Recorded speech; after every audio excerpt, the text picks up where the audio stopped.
Have you seen the guy who's not sleeping? It's getting bad. What's going on anymore, man? He was caught harassing a Filipina. He tried grabbing the cap of a security guard, as you can see there. But just please don't do what I did. Please. Don't be that stupid. I don't know what to do, you know? Life was going so good. I was waking up so happy every single day. Some streamers don't care about rules. They don't care if they put themselves in danger. They just want people to watch. Today, we're looking at streamers willing to do anything for views. All right, so before we continue, I want you guys to meet my fiance. Fiance? Hello. So we partnered with MyHeritage to sponsor this video as a paid collaboration and figure out exactly what ethnic background she has. If you've ever wondered where you really come from, MyHeritage helps you find that out. You basically take a DNA test and it shows you where your ancestors came from and what your ethnic background is. And it even connects you with distant relatives, which I'm kind of curious if I have any, so... We'll see. We'll see. And MyHeritage is committed to its privacy policy to never sell or license your genetic data. All right, so what are you expecting to see? I'm pretty sure I'm just gonna expect Filipino, but I mean, you never know. Alrighty, your results. Here we go. Let's go. What's with the dramatic music? Hold on. Okay, you're 84.4 Filipino, 5.1% Southeast Asian. Huh? Okay. Indonesian? Yeah, I mean, we kind of, look Indonesian. I have some Chinese in me. 1.6% Chinese. Hey, Yeah. that's crazy. That's crazy. I would have never guessed. All right, so what are your final thoughts? I'm pretty shocked. Would not expect the other parts of Asia. It was really informative to see where parts of me are from, so. All right, Sammy. Well, thank you for being here. Thank I'll you. see you in another video, possibly. Another video. Bye-bye. Bye-bye. So MyHeritage also actually tells you when your DNA matches other people on the site. It's pretty wild to see other people from around the world who are technically family members with Sammy that she has no idea about. So MyHeritage has a promotion going on right now. Make sure you guys click the link in the description box or scan the QR code. Then use the coupon code VisualV to get a 10% discount when you order the kit. Normie. Normie became famous for suffering on camera. He would put himself through extreme challenges. Then he would live stream the experience for everyone to see. In 2024, Normie made an announcement. He was going to stay awake for 12 days straight. He wanted to set a new world record. He called it Staying Awake for 12 Days World Record Live. But the challenge didn't make sense because this record didn't exist anymore. In 1997, Guinness banned all world records for staying awake. Why? Because it was deadly. Scientific studies suggest that even small amounts of missed sleep can negatively impact our mental and physical health. Other people tried breaking the staying awake record before. Most of them ended up with health problems that lasted 10 years. And in Normie's case, the record wouldn't count, even if he pulled it off. But he didn't care. Normie set up his stream on YouTube. The goal was to go 12 days without sleeping a wink. The world was watching. At first, the stream was fun. Normie was feeling good. World record! Oi! Oi! World record! But as days passed, the tiredness started to show. His speech slowed. He stared off into space. He was even hallucinating. Viewers begged him to abandon the challenge for his own safety. Some tried to find out where he was so they could send medical help. Have you seen the guy who's not sleeping? It's getting bad. What's going on anymore, man? Eventually, YouTube started to get worried. They didn't want Normie having a medical emergency on their site, so YouTube shut down the stream. At that point, Normie had already stayed awake for 250 hours. He only had 12 more hours to go. He refused to quit, so Normie set up a new live stream on Kick. Most people think Kick allows more freedom than YouTube, but even Kick thought Normie's stream was too risky, so Kick shut it down. Then they banned Normie so he couldn't start again, but he refused to give up. Normie moved to another platform, Rumble. By that point, he was barely hanging on. His brother kept him awake by splashing water on him and forcing him to stand, but somehow he made it. He stayed awake for 264 hours and 56 minutes. He beat the world record. After that, Normie slept for 38 hours straight. And surprisingly, he didn't seem to have any serious health problems. Clips from the stream went viral. Normie's name was everywhere. And Normie took it up a notch. 2 months later, Normie started something new. He was going to spend 30 days in complete darkness. And of course, he streamed the whole thing live. The room he stayed in was pitch black. The only reason viewers could see anything was because of an infrared camera. The room had nothing but a mattress and basic supplies. But the longer he stayed in the dark, the creepier things got. He started talking to the camera, trying to guess how many days had passed. By day 22, he was biting chunks out of the door. The viewers thought he lost his mind. Finally, it was day 30. Normie's friends pulled him out of the dark room. The audience watched as he saw light for the first time in 30 days. Look at the sun. Where the fuck is it? It's over here. I legit don't see anything. Normie did it all for views, and it worked. Today, he has over 1 million subscribers on YouTube, and he's still doing crazy challenges. Imagine spending 5 years in jail because of a live stream. That's what almost happened to our next streamer, Ice Poseidon. Ice Poseidon became really popular around 2016. He streamed himself getting into all sorts of trouble around Los Angeles. The more trouble he caused, the more views he got. Then one day he came up with a new idea. It was going to be the wildest live stream he'd ever done. In 2018, Ice launched the RV road trip. He convinced 14 streamers to hop into an RV and travel across the country. They were streaming 24/7, no breaks, no filters. We got 14 people, 14 days. Hopefully by the end of it, hopefully in 3 days, we'll see what happens. I don't know.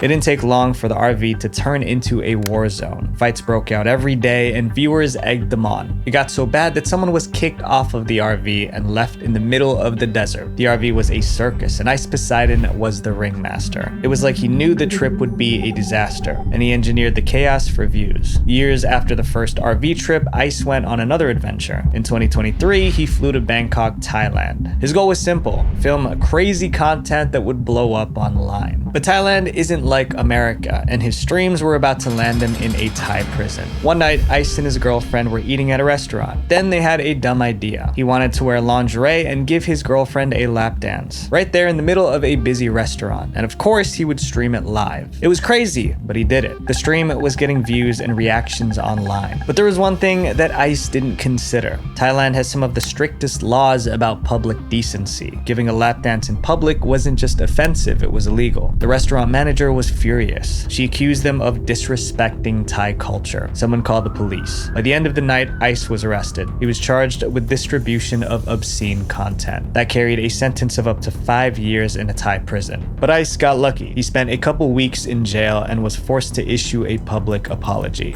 I'm being held in Thailand for the actions that I've done a few nights ago at a hotel in Bangkok, Thailand. I wanted to make this video to apologize to Mrs.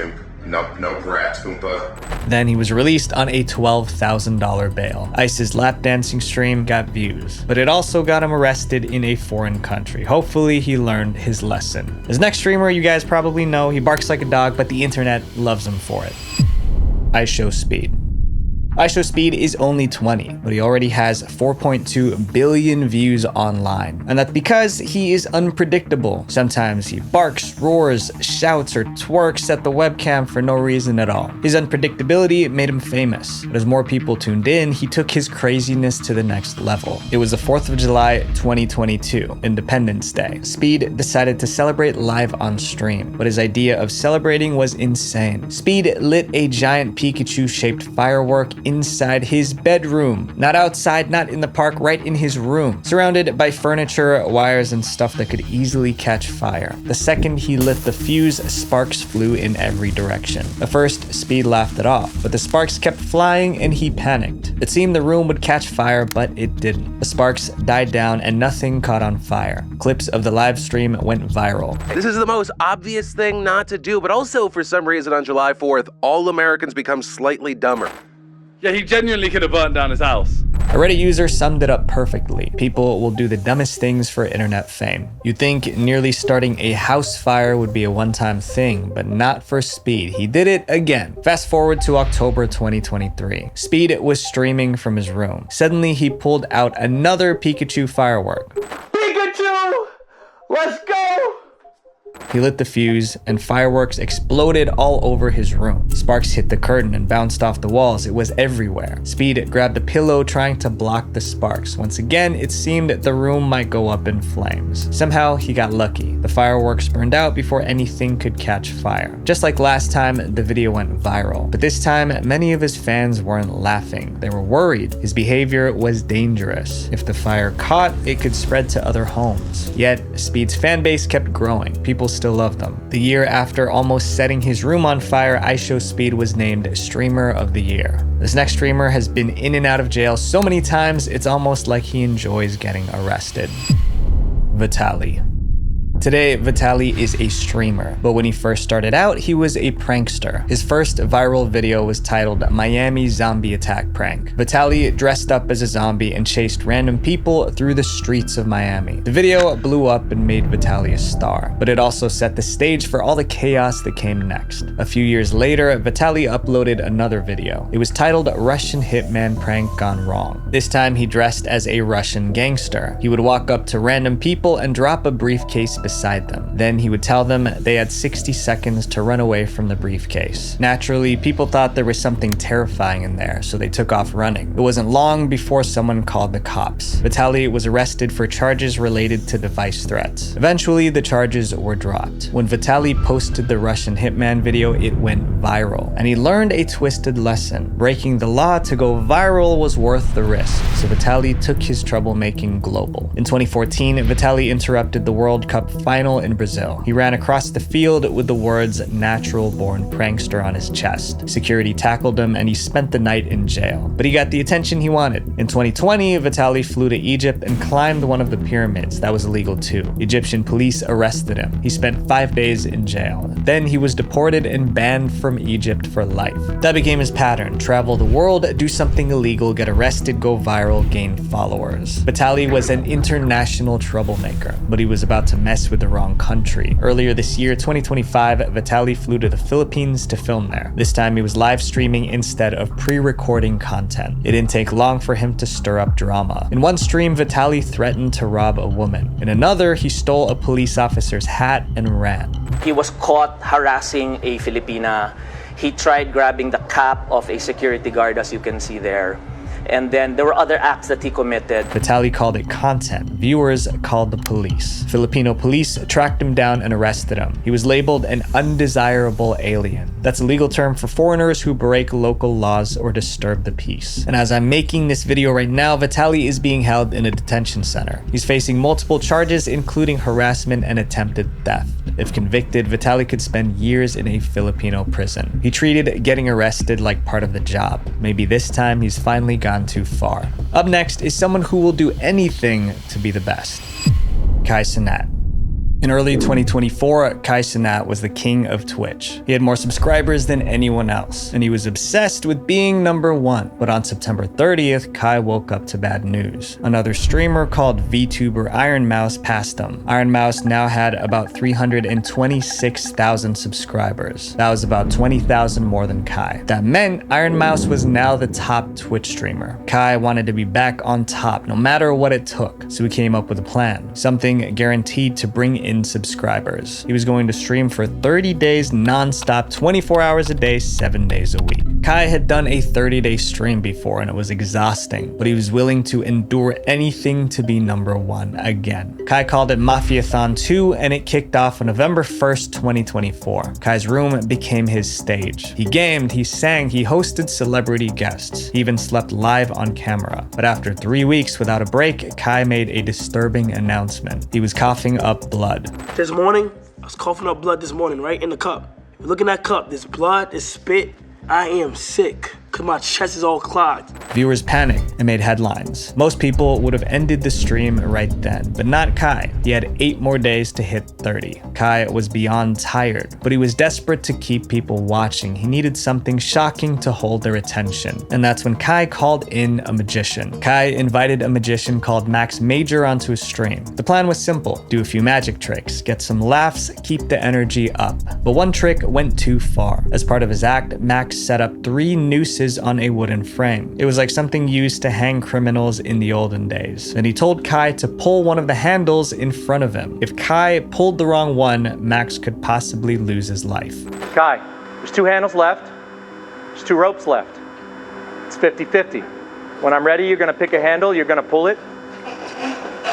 But this time there's a little bit more on the line. But when Kai picked a handle and pulled, Max's body jerked into the air. Kai pulled the wrong handle. For a few horrifying seconds, everyone thought they just saw a man lose his life on camera. But it was all part of a very realistic trick. Max the magician was fine, no one was hurt. But the viewers weren't laughing. They expected a magic show. Instead, they were scared, and they blamed Kai. But Kai wasn't to blame because neither he nor his team knew the details of the prank beforehand. But controversy or not, Kai wasn't stopping the stream. And a few days later, he hit the goal. 30 days of non-stop streaming. He ended the stream with over 728,000 subscribers. That was more than double Iron Mouse's 326,000 subscribers. Kai is still one of the biggest streamers ever, and I admit he's a really entertaining dude. Even the biggest streamers do dumb things for views, just like this next story. DrDisrespect. No one did streaming like DrDisrespect. He wore sunglasses, a wig, and a fake mustache. He was always trash talking. Every live stream felt like a show, and fans couldn't get enough. In 2017, he won Streamer of the Year. Then he made a dumb decision. He was trying to get a few extra views, so he filmed something that should have never been on camera. It happened in June 2019 at the E3 gaming convention in LA. DrDisrespect wanted to give his fans a behind-the-scenes look, like they were right there walking beside him, but he took the idea of capturing every moment a little too far. While live on stream, DrDisrespect walked into a public bathroom, but he didn't turn the camera off. There were people inside, some at the urinals, others washing their hands, and DrDisrespect was streaming. It wasn't just awkward, it was illegal. In California, it's a crime to film inside a public restroom. There were more than 60,000 viewers watching. Social media went crazy. People bombarded Twitch and E3 with complaints. DrDisrespect suddenly realized he was in trouble. Twitch slapped him with a 2-week ban, and E3 kicked him out of the convention. A week later, he posted an apology. He said, "We were so into the E3 IRL journey that we became a little blind in what's okay and what's not okay. We had no ill intentions." The scandal eventually died down. Twitch lifted the ban, and DrDisrespect started streaming again. He's gotten into a few more scandals since then, but that's a story for another day. This next streamer almost put someone in the emergency room. CarlReamer. CarlReamer didn't seem like the type to do something crazy for views. He was a professional Call of Duty player. He had more than 100,000 followers on Twitch. He was part of an esports team. He wasn't involved in any kind of drama. But one day, Carl got caught up in the moment, and he did something that made him go viral for all the wrong reasons. It was March 4th, 2020. Carl went live from his bedroom like usual, but that night, things were different. For one, Carl had been drinking. You can tell by the way he slurred his words. Then he started ranting about people who were calling him broke. He was trying to act tough, like he was trying to scare those calling him broke. So he reached off camera and pulled out a pew-pew. Say I ain't got money. Say I ain't got money. The bullet smashed into his computer setup. Carl was frozen in shock. He quickly ended the stream, but it was too late. Thousands of viewers saw the whole thing. By morning, the clip was viral. It seemed everyone was talking about Carl. And it accidentally fires while he's on air? And I guess he ruined a $1,000 monitor. And there were serious consequences. First, Twitch banned Carl for violating their firearms policy. Then his esports team dropped him the same day. Carl's career was in free fall. So we made a YouTube video to apologize. Last night, I was being stupid on my stream, as I normally am, but I'll just kind of roll this clip so that you can understand if you haven't seen it already. He begged fans not to copy him. But just please don't do what I did. Just please, don't be that stupid. I don't know what to do, you know? Life was going so good. I was waking up so happy every single day. Since getting banned from Twitch, Carl moved his streams to YouTube, but it was never the same. No matter what he did, someone in the chat always brought up the incident. It happened in 2020, about 5 years ago, but it seems Carl might never live it down. People call this next streamer evil because of what she did on camera. Natalie Reynolds. Natalie Reynolds would do anything for attention, even if it meant annoying or offending people. She would go to strangers' homes, ask weird questions, and live stream the reactions. Hi, I had a question. I was wondering if you guys have any children? They're not here right now. Oh, I wanted to do a social experiment. I have this white van that says free candy on it, and I wanted to see if they would fall for it. Not here. Sorry. Another time, she went to a gym wearing nothing but body paint. People noticed and called her out. Her content was offensive, but Natalie loved the drama. Then came the braid incident. Natalie got into a fight with a woman who was upset that Natalie was wearing braids. After the confrontation, Natalie posted more videos showing off her braids. She just loved stirring the pot. That was her thing. Push buttons, start drama, and get views. But what she did next wasn't just annoying, it was deadly. In May 2024, Natalie live streamed herself walking around Austin, Texas. She was taking part in a scavenger hunt. It was a challenge where streamers had to find hidden items to win a prize. As part of the challenge, Reynolds needed to find an RFID scanner. The search led her to a lake. She thought the scanner might be in the water. That's when Natalie saw a woman sitting nearby, and she made her an offer. She promised to give the woman $20 to get the scanner from the lake. The woman said she couldn't swim, but Natalie didn't care. She kept pressuring the woman to jump in. You should jump in. All right. And I think if you jump in, you'll be able to find the scanner. All this time, Natalie kept streaming. Finally, the woman jumped. But since she couldn't swim, she started to drown. Natalie didn't seem bothered. She giggled as the woman struggled. Somebody nearby called 911. That's when Natalie and her crew did the worst thing. They jumped into a car and sped off. They left the woman in the water fighting for her life. As viewers watched in horror, one left a comment. So they walked away instead of pulling her out of the lake. Emergency workers seemed to have made it just in time to save the drowning woman. Meanwhile, Natalie's stream went viral. Thousands saw what she did and they were furious. Natalie Reynolds, a name I wish I didn't have to say. I don't even want to give her the recognition by saying her name. An evil, evil, scummy person. It's not often a girl makes my influencer sociopath list, but here we are. Natalie Reynolds. Absolutely dominating the global online competition for lowest IQ behavior. Natalie tried to defend herself in a follow-up stream, then vanished from the internet for months. But in early 2025, she came back with an apology. Natalie also said she was in legal trouble because of the drowning incident. Investigations were ongoing, but it wasn't looking good for her. She was put on house arrest because of the incident. In the end, Natalie didn't go to jail. At least, not yet. But the internet may never forgive her for what she did to that woman. These stories prove one thing: not all attention is good attention. My friends, views come and go, but mistakes stay on the internet forever. Visual Venture. So MyHeritage has a promotion going on right now. Make sure you guys click the link in the description box or scan the QR code. Then use the coupon code VisualV to get a 10% discount when you order the kit. Wait, before you go, make sure you guys click here to watch more dark internet documentaries and click here to subscribe. Thank you guys so much for everything. Peace.